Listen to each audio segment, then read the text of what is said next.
Hey everyone, happy day to you. We've got a great show lined up today. Is DevSecOps there yet? I don't know, maybe it's soup. Is GitOps a real thing? We'll talk about it. And then AI in testing, is it failing the test? All that and more for you on Techstrong Gang.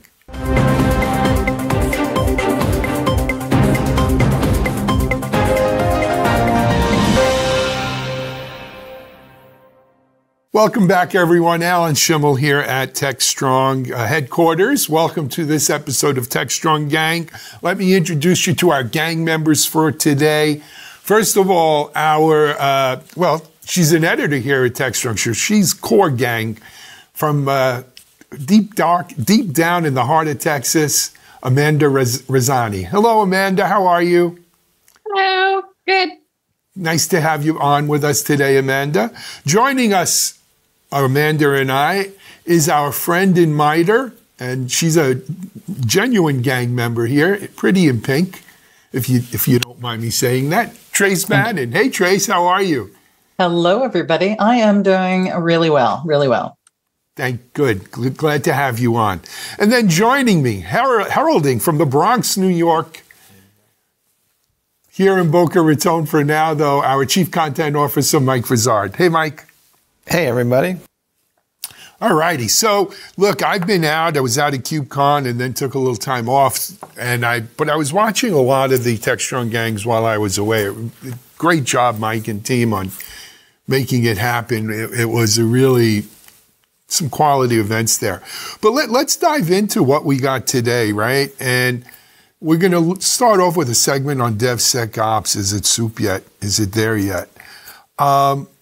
I'm a much more glass half full kind of guy on this one than maybe some of you.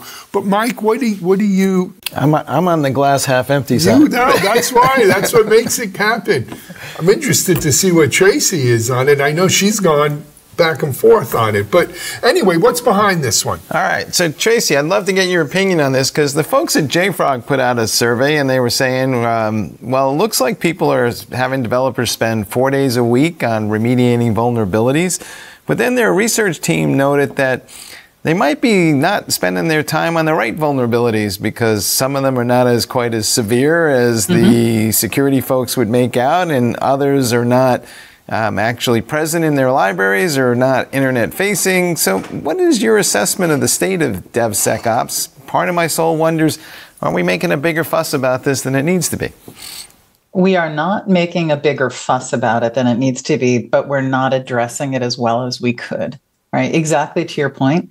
We've got to help to prioritize so people understand which are the vulnerabilities that are worthwhile, because every vulnerability doesn't need to be fixed. Yes, I said that. Not every vulnerability needs to be fixed, to your point. If it's not in externally facing, if it's not exposing you directly, if it's in a little used area, if it's something that you are about to deprecate, there are things that you can do to avoid having any kind of vulnerability exposures. But it comes down to prioritizing what those things are, and we need to not just drop this on the developers. Part of the issue that I had with that recent report is that it said the developers are fixing all of the security flaws. Well, shouldn't it be a mix of the developers and the security professionals who also are hands-on with the code base? Those together make it a better proposition as opposed to clubbing things onto the folks who are not as adept from a security perspective. So look, I've seen a raft of surveys that developers only spend 30% of their time coding, right? 32%, something like that. Shame on them. Shame on us. They're the most highest paid people, and what they want to do is code, let them code. However, security is everyone's responsibility. And I'm going to tell you, DevSecOps is there. DevSecOps is DevOps. DevSecOps is software supply chain security. It's another name now for DevSecOps. So DevSecOps is it. I think what you get is when you get developer-centric vendors, and I love my friends, the frogs, but you get developer-centric vendors asking developers, what are you doing besides coding? And anything they're doing besides coding then becomes the boogeyman. They got to do a little security. No one's asking them to be security pros. Yes, maybe 4 days a week they spend some amount of time fixing vulnerabilities, but we need to use AI and automation to make sure these vulnerabilities don't get into the code to begin with. It's generally not the code they wrote that has the vulnerabilities per se. It's the components they stitch together. Maybe they didn't use the up-to-date one or something. Tracy, to your point. I would argue with you on that one, though. I would argue with you on that. So it depends. So when we talk about AI, there are different types, right? Generative AI is the new kid on the block, and that's completely different than the AI and ML that we've been using to make code better. That's how we get all of those emulations and simulations. That's how SpaceX was able to create the rocket in 7 years and send it up, right? So there's amazing things that are happening there. There are multiple reports, including one that just came out of Stanford University, that code that is resulting from generative AI actually has a higher amount of vulnerabilities in it. So we're adding today. And then that's where I'm going with that is groundbreaking potential with generative AI, with limitations, with some things that we have to be concerned about, with challenges. That's where we're at right now. And that's why all of these reports can be very confusing, because we're at an inflection point. Things are changing. But what I was getting at, less. I get it, but Trace, what I was getting at is I don't want developers to spend an inordinate amount of time on security. I don't think anyone does. We want them to code.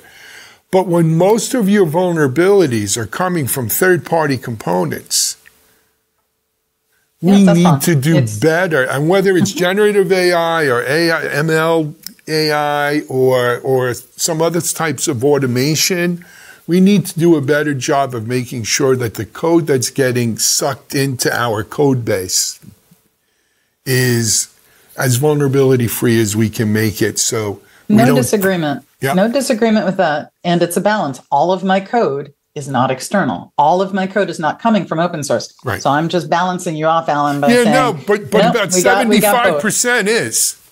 Well, depending on your domain space, you bet. Let me ask you about who is responsible for patching, because I feel like we have this setup now where the security people are going, well, I need the developer to fix that. It seems like there's a lot of these things that are either at the OS level or some of the more common components that a security team can patch, and maybe we should let them patch more than we currently do. Before deployment or after deployment? A little bit of both. So I think that's what the JFrogs and the GitLabs and the CloudBees of the world are all doing. They're fixing vulnerabilities sometimes right in the IDE, right? A developer puts code into his IDE and immediately it comes up, hey, this has a problem. It has an overflow. It has a cross-site, whatever. And here's the fix. And you can fix it in real time. And the reason that's always the Nirvana preferred method is it's a hell of a lot cheaper doing it then than it is to have that developer do the code, put it into a Git, and then sometime pre-deployment or heavens forbid post-deployment, a security guy has to go do it. It becomes more expensive. So again, that's why I say by automation, and I don't know which type of AI, maybe it's all the AIs, right? In that. It's a mix. That's a whole nother conversation. No, but I think hours. I've seen demos of this in practice. I know JFrog, for instance, has it built in already. Do we need to re-educate the developers, or are we just going to give them tooling in the future and hopefully fix these issues as they go along? Tools alone are not the answer. Tools alone are never the answer. Tools are always there for humans to help humans. Education is key. You've heard me say this for a couple of years. No hobbyists. Our developers need to not be security hobbyists. We need to bring the security people. We need to, whether we say shift them left or shift them all together, there needs to be some cross-pollination. We need to educate the developers, but developers are not the only ones responsible, to Alan's point, for security. It is shared. And we need to be talking about who's who in the zoo. When you sit down and you talk about your secure software development framework, when you talk about your processes, what are the agreements on who's doing what? Because that is where the magic happens, when people truly understand where their responsibilities are and what they have tool-wise to help them. Not, your security, you're over there. And because you said the S word, everything with the S word goes over to that group over there in the corner. And everything that has to do with coding goes over to the other guys on the other side of the room. We got to stop that. Yeah, I think proper communication and collaboration is very critical. And in this day and age, most people, I think across any sector, should be expected to wear a few different hats and be capable of doing a few different things. It all coincides. You know, I've watched the DevSecOps space evolve for 9 years now, right? We're doing RSA. I think it's the 8th or 9th DevSecOps RSA we're doing. I think an early mistake in DevOps, or in DevSecOps, excuse me, was trying to make the developers security people and educate them. You know, in all my years, I've never met a developer who said, man, I love writing shitty code. I love writing code chock full of vulnerabilities. No, they're craftspeople. These are... But I like to go fast.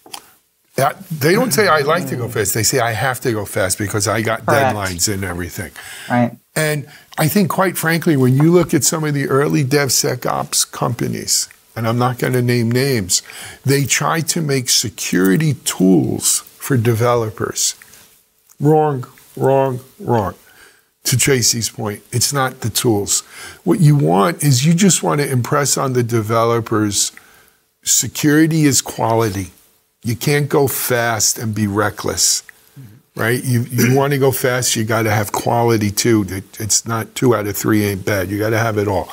And so the sooner we let the developers code and build as much automation and stuff as we can, knowing they know what their mission is and that security is quality, and then have the security pros running the security tools, the better off we'll all be. Developers will tell you that the tools that provided are slow, and security tools. Yes, and they will tell you that they generate far too many false positives. There's far Absolutely. too much noise in the system, and they can't make rhyme or reason. And of it's it. not only that, they don't the security tool tells them, well, this is bad because it's in violation of, I don't know, PCI 4.0, GDPR, whatever you want. And they don't know that stuff. They just want to know, all right, where's the bad code here? What do I got to fix if I need to fix it? Or if it can be fixed, automatically. And they also... Go ahead, Amanda, please. Well, they also need to know, should it be fixed? Should they be spending their time fixing it? Because a lot of it, there should be understanding of what's acceptable risk and that doesn't need to be fixed and isn't an extreme problem at the time. Agreed.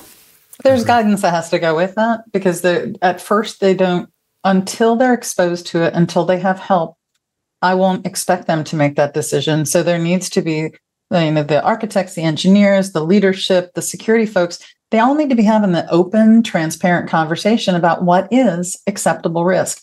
Right now, people are very, very panicked because there are so many security breaches that are going on. There's so many cyber risks that are happening that people are panic-stricken.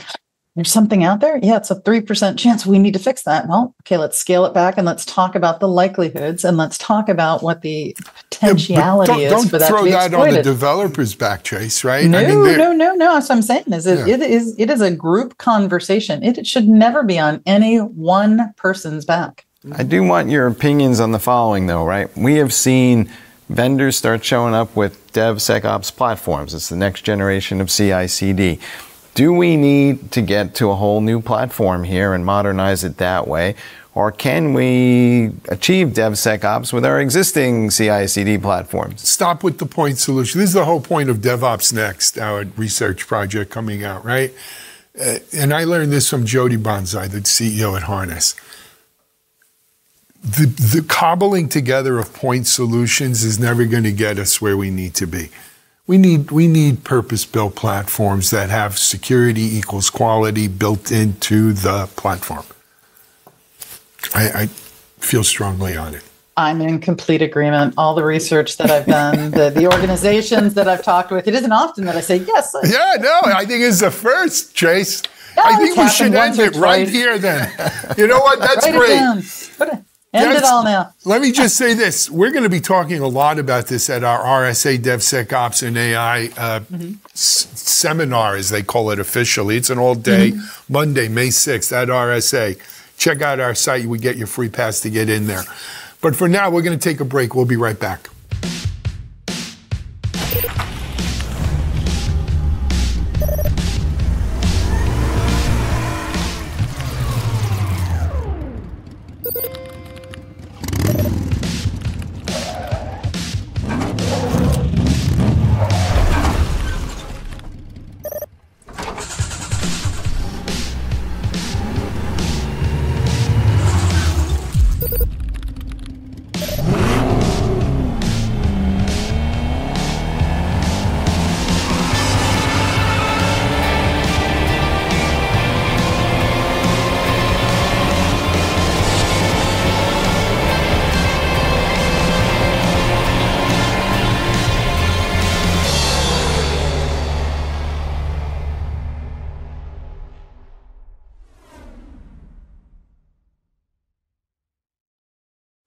All right, and we're back, and since we've been talking about some contentious issues in the land of application development, let's just jump into GitOps, because I'm scratching my head about this one. So most recently, a cloud service provider called Civo bought KubeFirst. It's a GitOps platform that was created by one of these accelerator companies, and God bless them for doing that. Somebody needs to support the project. But at the same time, we saw Weaveworks go under, and we've seen some other moves, and I scratch my head over at GitOps because it seems to me, basically at its core, it says we need to manage the infrastructure as code alongside all our other software artifacts inside the same Git repository.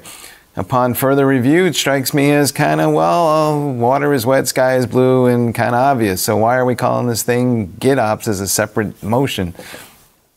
So I think this is a classic case of a product becoming a feature. Okay, number one. Number two, to me, GitOps was always code for cloud native CI/CD, right? With GitOps, where some of the legacy CI/CD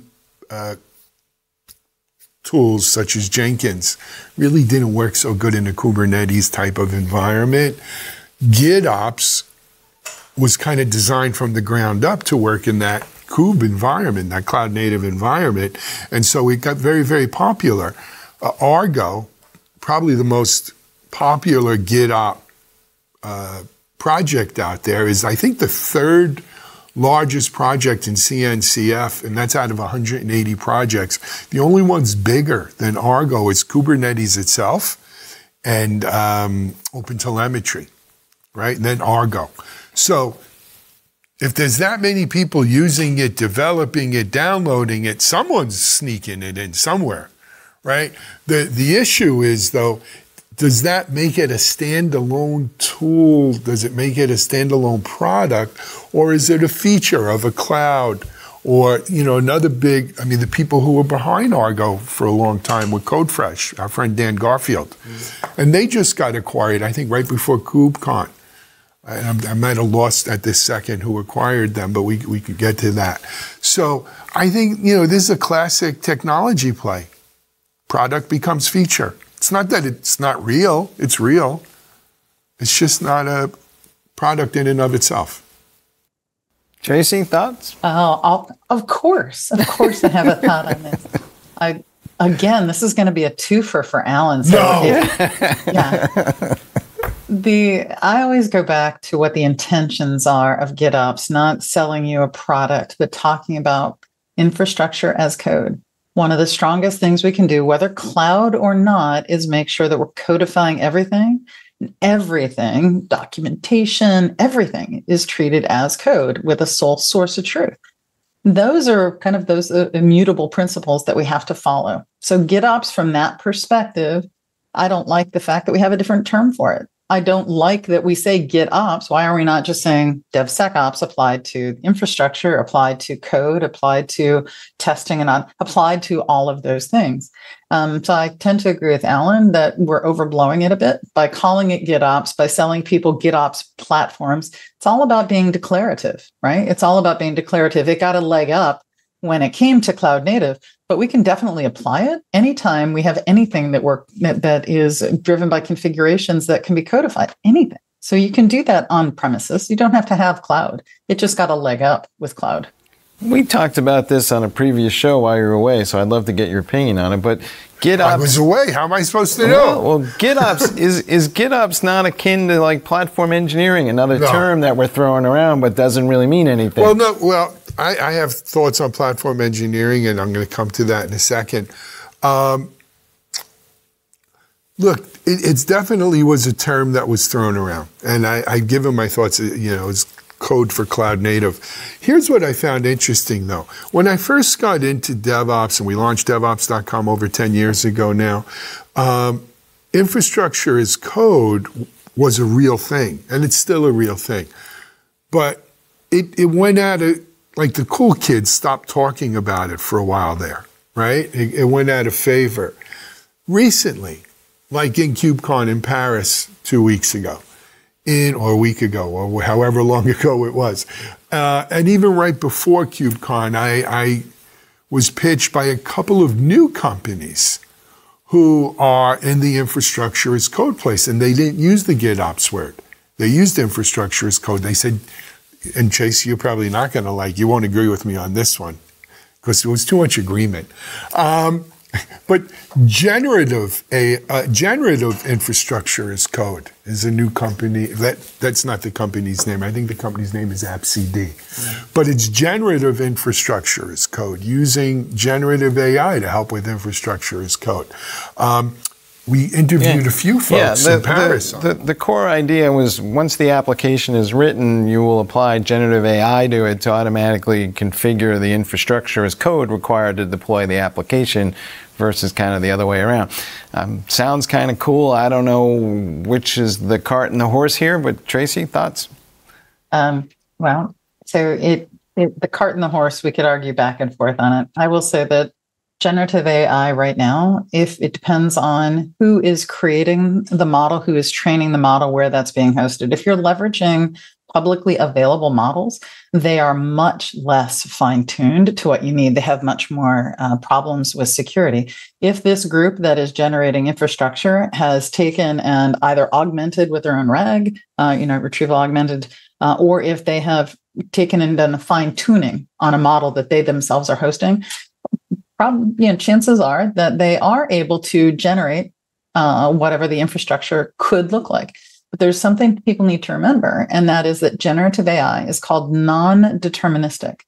What that means is that when you generate something, you can get 3, 4, 5 different options because it is not deterministic. It can't do mathematics. Generative AI does not do mathematics.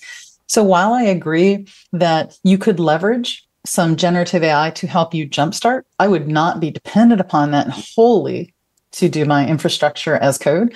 I would look at it as a way to help me brainstorm and to understand what my options are. So yeah, it could work there, but I wouldn't depend on it. Right. To Tracy's point, generative AI is what they call probabilistic, which is a fancy word for it's probably right. So can you bank on that in scenarios where you need it to be absolutely right, or can you use it more for things where you're kind of, we're close enough? So we're making a left turn here saying, is Gen AI going to replace people or other things doing it? I don't think that was the point. I think the point was it was going to help you. Do your infrastructure as code, not to replace you doing infrastructure as code. But the bigger point I was trying to make is that infrastructure as code is back. It never really left, but it's back and it's on people's minds. And maybe that will replace GitOps as a term, and we don't have GitOps as a standalone product category, if you will. Now, platform engineering, different case. Platform engineering is just a new name for what ops has been doing for a long time, I think. And if that's what makes the ops people happy because they always felt slighted, they wanted ops dev, not DevOps, so be it. We did the same thing with DevSecOps, right? The DevOps you get is the DevOps you deserve. Same thing with platform engineering. So a couple of things I think platform engineering is about managing DevOps at scale. I'm okay with whoever wants to be in charge of that and play buzzword bingo. That's fine. I would also say, though, I'm really hopeful around Gen AI and infrastructure as code for the following reason. a huge percentage of the security issues that show up in the cloud are misconfigurations created using these infrastructure as code tools by developers who don't know enough about how to configure these platforms, and that's why we get things like open ports and all kinds of silly things going on that, people say the cloud is not secure. The cloud itself is probably more secure than on-premise. It's just the processes that we're using to provision it are not secure. So it seems to me Gen AI is going to help a lot in that regard, and maybe we won't have as many cloud security issues. But Trace, I could be dreaming here. It will eventually. I'm going to keep pounding on this. Right now, groundbreaking potential, absolutely amazing potential. And we're not there yet. Are we going to get there soon? It's going to take a little bit. Every one of these models needs to have AI assurance against it. We have to understand if they have been fine-tuned. If I'm training against the vast amount of code bases that are out there, I'm not training against the best of the best. I'm really looking at something else. There's a new model or a newer model, which is called Supercoder 2, which is not being trained off the vast amount of open source things that have tremendous amount of bugs against it. They're doing it's NVIDIA and Hugging Face have gone together. Those types of efforts are going to make a difference. They're just over the hill. So I would tell people, pump the brakes and be ready. But to Alan's point earlier, hopefully we can get rid of the term GitOps. I would probably disagree. Yes, Alan, it's time to disagree. I would probably disagree that platform engineering is only operations. Platform engineering, we are going to see the intersection of low code, no code, and what we're calling as platform engineering, because it's all about reducing the likelihood that a human makes a mistake. So we're going to be spending more and more and more time. Our software engineers are going to be focusing on those platforms and creating opportunities for there to be more and more people, citizen developers, not all professional developers, more citizen developers that are able to create software that delights the end users. We're going to see a big change there. Okay. One last thought. One last thought. All of these acquisitions and M&A activity in the GitOps space, you're not hearing big multiples. And to me, that's the truth, right? That's your North Star right there. People aren't paying big multiples for these so-called GitOps companies and GitOps platforms and tools. So follow the money, as my grandma used to say. Anyway, we're going to take a break here, wrapping up our GitOps. We're going to be back in a moment about failing the test. You're watching Techstrong Gang. I'm Bonnie Schneider, sustainability contributor to the Techstrong Group. I'm excited to introduce you to a groundbreaking new initiative from Techstrong Research, the Sustainability Pulse Meter. The Pulse Meter offers valuable insights into how environmental responsibility factors into tech purchasing decisions for key players in the industry. Position your company as a leader in the industry and differentiate from your competitors with the Sustainability Pulse Meter, offered exclusively from Techstrong Research. All right, and we're back talking about our third topic, which is kind of related to the first two, but we're talking about the use of AI in testing. There's a survey out from our folks over at Tricentis that shows a surprisingly large number of folks are already using AI to drive testing, and we've already discussed whether it's deterministic or probabilistic, but it seems to me nobody wants to write the tests in the first place. So maybe this is a great use for AI to begin with. So Tracy, we'll start with you again, but what's your sense of what's going on here with AI and testing? There's a study that came out in January that went across, I think, 500 different businesses. And it showed up that only 47% of organizations have automated their testing. Yeah, so what I said, 47% of these organizations have automated their testing. That means A, we've got a lot of automation to do, but B, means that we have a lot of humans that are involved in manual testing and creating test cases. I absolutely love the use of today's generative AI to help with brainstorming. So if I'm a quality engineer, if I'm a test professional, if you sit me in front of a GPT, a generative transformer, with my requirements, with my test plan, I can actually go back and forth with chain of thought conversation and come up with fantastic expanded test cases. So I'm a really, really big fan from that perspective. I'm also a big fan of using the existing AI, not generative AI, but AI tools For synthetic test data creation, fantastic. I wouldn't depend on generative AI, and I make that delineation. I wouldn't use generative AI right now for my test case or for my test data generation because it's not good with math, right? It's it's non-deterministic. So 1 + 1 could equal a whole bunch of different things depending on when you ask it. But we're also finding that if it's public data that you're using and you say, I need you to anonymize that data, that we're still seeing patterns that can track back to real humans, that can track back to actual individuals. So you got to be really super careful if you're leveraging public models to generate your test data. But I'm a big fan of leveraging it for automating and helping to augment those test professionals, what they're doing every day. Huge fan. What I found interesting in that survey was that, like you said, under half are using it right now, but 74% of the professionals that were surveyed would love to use AI to help as an augmentation tool for the testing and believe that it would reduce a lot of the vulnerabilities. So there's certainly a wide acceptance of using it. So let me throw one more stat at everybody, since we're stat heavy today. Only 3% of all of the folks who have been interviewed who want to use it trust it. And there's a reason for that, because it's early days and we know to not trust yet. We're going to see more humans in the loop to start. It's going to be a higher volume of human hours that are necessary, but it's going to help us to get to that eventuality of better, faster, higher quality, right? We're going to see a lot on the horizon. We just have to make those investments now. So the future of testing. I've been talking and writing about the future of QA since we started DevOps.com. Mm-hmm. It was before AI was a cool thing. We used to just call it automated. Mm-hmm. Continuous automated testing. So let's take AI out of it for a second. Continuous automated testing. What has been the biggest change in the life of a QA professional over the last 12 years? They are spending less time having to actually write tests versus more, because that, through all the libraries and the Seleniums and everything else, the tests are kind of out there. They spend more of their time deciding what test should we run? What is my coverage? What do I need to adequately test this application? What's my test coverage here? What kinds of tests, which tests do I run? And the QA professional spends more of his time scoping, if you will, the coverage of their test coverage than they do actually, quote unquote, writing tests.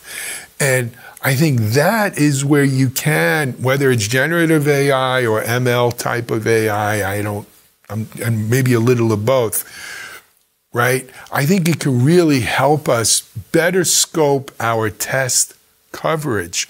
And then whether those tests are running through, call it old school automation, newfangled automation, or AI or GAP or whatever you want, that's step two.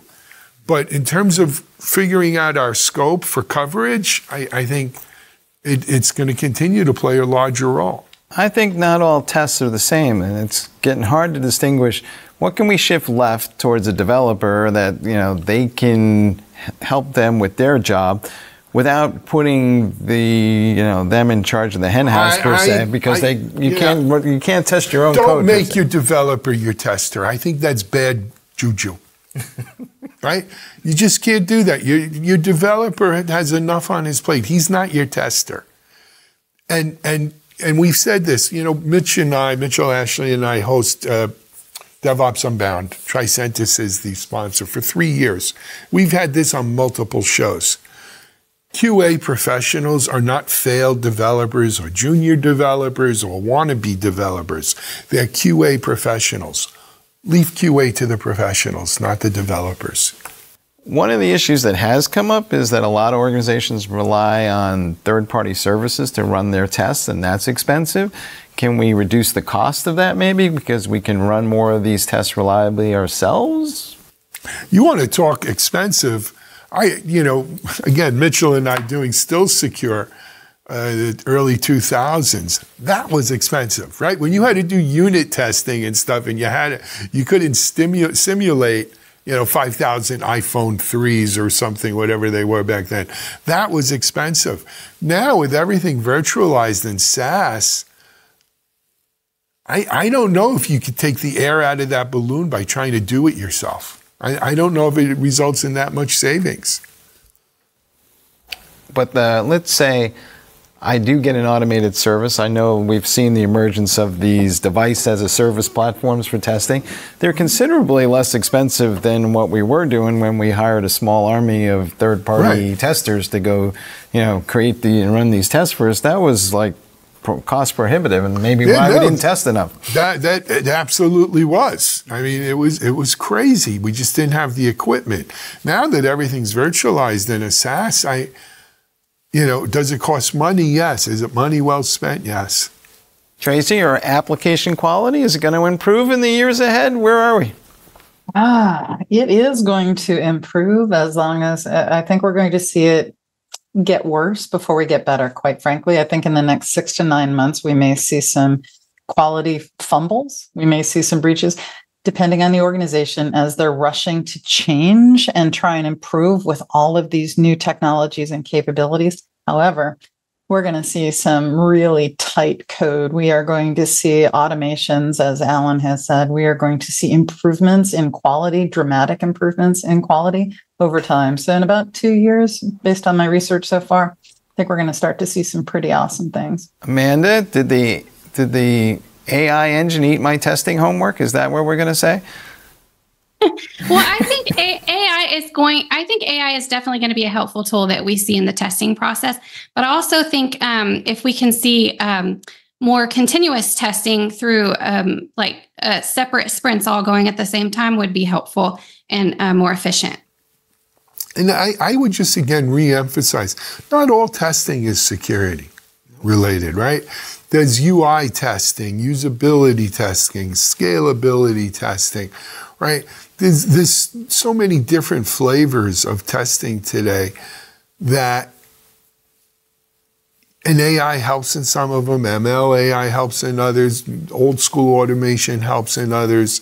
There's a ton of great open source tools out there. I mean, the testing frontier is so dynamic right now, so much more than it's been. It used to be, a lot of people did think testers were junior developers or developer wannabes. But the testing profession today, the QA professional today, is worthy of the name professional and the sophistication of the whole ecosystem is so much better than it ever was, that I do think, overall our quality is better today, but we're also, the amount of code that we turn out and the coverage of testing that code receives before it deploys is probably higher than it's ever been. I'm a little dubious on one point, though, and some of it comes back to this whole agile development initiative, but it seems to me a lot of developers tell themselves the following, right? They go, well, we have an issue. I'm kind of behind schedule. I'm skip the test because you know what? I'll just fix that in the next release of the thing, and I'll just do the next update of that thing, and I'll catch it then. And then the next project comes along, or the other project comes along, or somebody's got to patch a vulnerability, and then they never get to it. And then some days it bites them hard, and other days they kind of get away with it. And so I think we've become our own worst enemies in some regards. I mean, I don't know if I've seen that. I was going to say, I don't know if I've seen that quite the way that you're talking about it. Most development professionals, right? If we're going to say quality professionals, we're going to talk about development professionals. They want to do a good job. And we've spent a decade plus helping people to understand that all that matters is quality working software that delights the end users. If that's not happening, just delivering crap fast is delivering crap fast. So I don't know of too many personally who run that gamble that I'm just not going to fix it so I can get this other thing done. We're trying to enable that openness where you can turn around and say, pause, instead of this additional feature, we need to get this piece, the automated testing accomplished for this as well. So when they're checking in their code base, they're checking in the new feature and they're checking in the automations for the testing against it as well. I would just say that half the phones on half the apps on my smartphone would disagree with your statement. Well, but to the point, how often do half the apps on your smartphone get updated? Probably once a week, maybe? At least. Yeah. Because that's the difference. When you were releasing code twice a year, once a quarter, it was very common to hear, the following. We couldn't complete our testing coverage because there just wasn't enough time, or there wasn't enough budget, wasn't enough time, and then to go fix the bugs that testing turned up, there wasn't enough time. We had to make our deadline, so we released code that wasn't fully tested, that wasn't fully fixed, etc. When you live in a world where you're releasing code 10 times a day, 10x, right? Like John Holdsworth. All right, maybe that's still extreme, but you're certainly releasing code daily, right? I don't think that's as good an excuse anymore. Every survey I've seen says less than 15% of organizations are releasing code daily. I mean, we're just not that far along it. But the act of releasing is different than having the ability to release daily. So I may choose to not release daily because I need to know that those who are downstream are willing to accept it. They're ready for what that change is. It's something I put on the smartphone that is inherently easy to understand because I give you the little bootstrap overlay that says, look, this button has changed. I can't always do that in business. I can't always do that in some of the different types of softwares that we're talking about. So sometimes I choose to not release. But that's the difference between having the ability, which is where Alan is going. I have the ability to release as frequently and as often as I need to. And that is where we get to that higher quality, because DevSecOps is about reducing our risk and improving our quality because the changes are smaller and more atomic and more testable, exactly to Alan's earlier point. It's not right. That's like at the heart of Agile, right there. You just nailed it. I think that's a good place to end today's Techstrong Gang. Tracy, Amanda, thank you so much for joining us. Mike, excellent. We will be back. We won't be on Wednesday. We'll be back Thursday with a fresh Techstrong Gang, maybe some special guests. We'll go from there. Until then, though, this is Alan Schimmel. You've just watched Techstrong Gang. Cloud Native Now is the web's leading resource for the growing cloud native ecosystem. CloudNativeNow.com is your destination for news, thought leadership, features, and webinars on cloud-native architecture, Kubernetes, serverless, cloud-native application development, microservices, service mesh, cloud-native security, and more. Stay on the cutting edge of modern application development at Cloud Native Now.